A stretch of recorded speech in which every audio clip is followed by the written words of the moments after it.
প্রচন্ড গরমে মুমূর্ষু রোগীদের প্রাণ বাঁচাতে এগিয়ে এলো রামনগর আনন্দমঠ ক্লাব। প্রতি বছরের ন্যায় মহালয়ার দিনে সামাজিক দায়বদ্ধতা থেকে রামনগরে রক্তদান শিবিরের আয়োজন করা হয়। সহযোগিতায় ছিল লায়ন্স ক্লাব অব কন্টাই।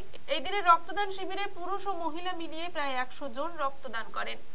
স্বর্গীয় রাজীব মল্লিক স্মৃতির উদ্দেশ্যে রক্তদান শিবিরের আয়োজন করেছি।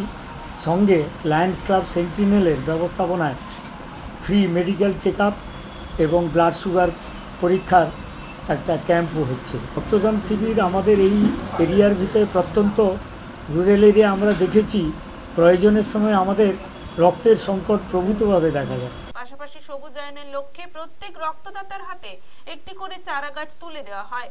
এবারে রক্তদান শিবিরে 15 বছর পদার্পণ করলো স্বর্গীয় সুধাংশু শেখর গাতাইত ও লক্ষ্মীপ্রিয়া গাতাইতের স্মৃতির উদ্দেশ্যে এই দিনের এই রক্তদান শিবির বলে জানিয়েছেন উদ্যোক্তারা।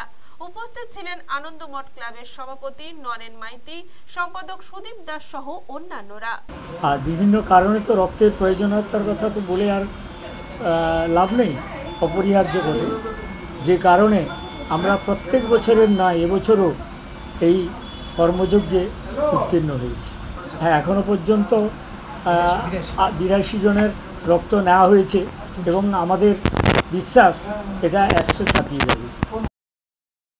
ব্যুরো রিপোর্ট, খবর BCBS।